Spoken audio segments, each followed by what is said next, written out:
Hello friends, study with Riya education में आप सभी का स्वागत है। मेरा नाम है विकास कौशिक और आज हम गंगा के 35 पर्यायवाची या समझने की कोशिश करेंगे। और जैसे कि मैंने कहा है कि आप इसे समझें तो कभी नहीं भूलेंगे, तो विश्वास कीजिए अगर आप इसे समझेंगे तो कभी नहीं भूलेंगे, ऐसा मेरा विश्वास है। वीडियो थोड़ी लंबी है दोस्तों, लेकिन मैंने समझाने की कोशिश की है, तो आप वीडियो पूरी देखिए। तो करते हैं, लेट स्टार्ट।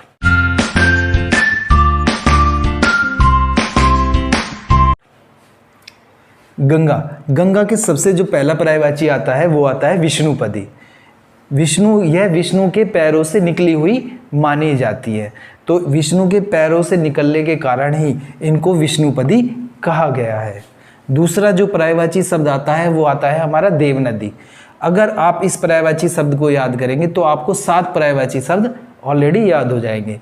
देवनदी क्यों कहते हैं?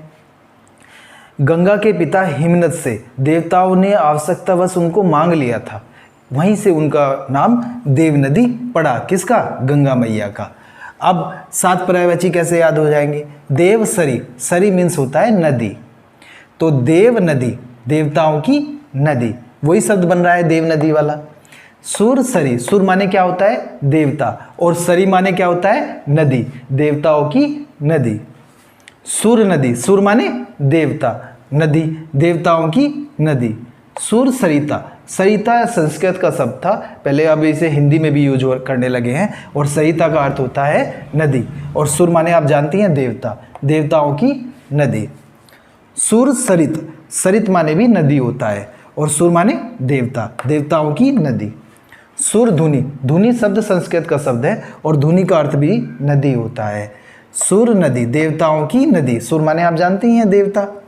विबुध, विबुध पंडित बोलते हैं, ज्ञानी बोलते हैं उनको, और एक अर्थ उनका होता है देवता, देवताओं की नदी। अगर देखिए आप, जैसे आपने देव नदी याद किया, समझा, तो आपको 7 और समझ में आ गए, और आपको 7 अपने आप समझ में आ जाएंगे। सुरध्वनि, सुरध्वनि देवताओं की आवाज़, कौन? गंगा मैया। देवापगा, देवापगा क्यों कहा? देवताओं के पैरों में रहने वाली, कौन? गंगा मैया। सुरापगा, देवताओं के पैर, सुर माने, सुरा माने देवता, देवताओं के पैरों में रहने वाली। नदीश्वरी, देवियों की नदी, कौन? गंगा मैया। ध्रुवनंदा, ध्रुव की पुत्री। ध्रुवनंदा क्यों कहा गया? ध्रुव नक्षत्र के पास विष्णु का तीसरा चरण माना जाता है, और वहीं से ही बादल बनते हैं, और वहीं से वर्षा होती है, और उस वर्षा से ही गंगा की उत्पत्ति होती है, तो इसीलिए वहीं से उनका नाम ध्रुवनंदा पड़ा, ध्रुव की पुत्री। दुर्गा, दुर्गा क्यों कहा गया है? हमारे पुराणों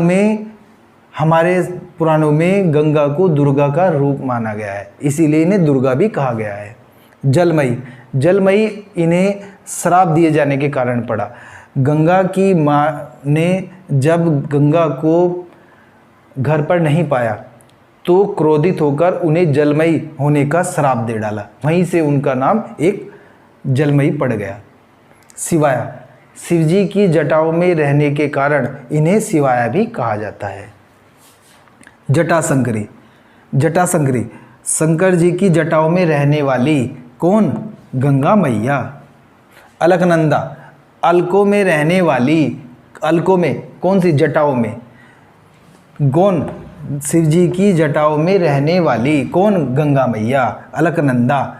वैसे बद्रीनाथ में भी जो गंगा मैया बहती हैं वहाँ उनका नाम अलकनंदा रखा गया है। त्रिपदगा, त्रिपदगा से भी आप 3 पर्यायवाची शब्द याद कर सकते हैं। त्रिपदगा, त्रिपदगामिनी, त्रिस्रोता। त्रिपदगा 3 पथों पर गमन करने वाली। शिव जी की जटाओं से जब वो 3 पथों में निकली तो उन्हें त्रिपदगा कहा गया, 3 पथों पर गमन करने वाली, त्रिपथगामिनी। रामायण में, वाल्मीकि रामायण में तो इन्हें त्रिपदगा कहा गया है, और महाभारत में त्रिपथगामिनी कहा गया है। 3 पथों पर गमन करने वाली। त्रिस्रोत, त्रिस्रोत से निकलने वाली, तो त्रिस्रोत से निकलने वाली कौन है? गंगा मैया। अब 3 स्रोत या 3 पथों पर गमन करने वाले पथ कौन कौन से हैं? पहला पथ है स्वर्गलोक, तो जब वे स्वर्गलोक में गई तो उन्हें कहा गया मंदाकिनी। जब वे पृथ्वी लोक पर गई तो उन्हें क्या कहा गया? भागीरथी। भागीरथी की तपस्या के कारण गंगा मैया पृथ्वी पर आई थी। और तीसरा जो पथ है वो है पाताललोक। पाताललोक में जब ये गई तो उन्हें अधोगंगा कहा गया। जब भागीरथी जी पृथ्वी पर उन्हें अपने साथ ला रहे थे तो रास्ते में जनु ऋषि की कुटिया पड़ती थी।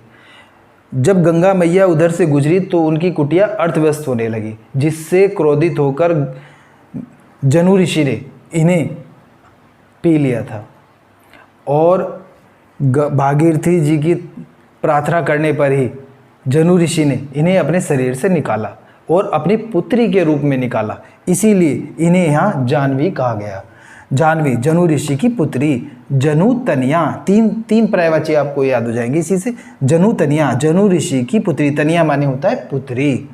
जनु सुता जनु ऋषि और सुता माने पुत्री, जनु ऋषि की पुत्री जनु सुता। मुखिया, मुखिया क्यों कहा गया है इनको? ये हमारे नदियों में सबसे प्रमुख मानी गई है, मुख्य मानी गई है, इसीलिए इन्हें मुखिया भी कहा गया है। हुगली शहर के पास गुजरने के कारण इन्हें हुगली भी कहा गया है।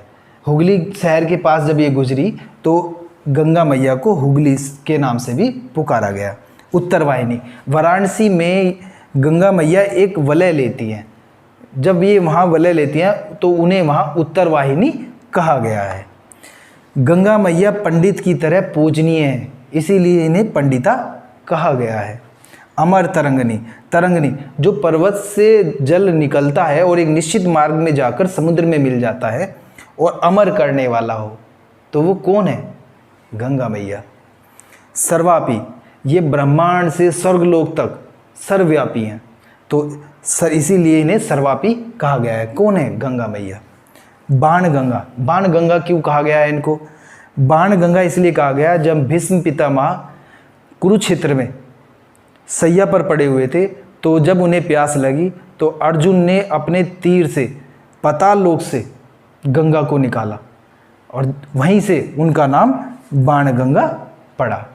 तो इसी तरह से आपके गंगा के 35 पर्यायवाची शब्द आपको, अगर आप इन्हें समझेंगे तो आपको, मेरा विश्वास है आप कभी नहीं भूलेंगे। फ्रेंड्स, अगर आपको मेरी वीडियो अच्छी लगी हो तो प्लीज़ इसे सब्सक्राइब करें, शेयर करें और बेल आइकन को दबाएं। इससे मुझे मोटिवेशन मिलेगा अगली वीडियो बनाने के लिए। तो थैंक्स।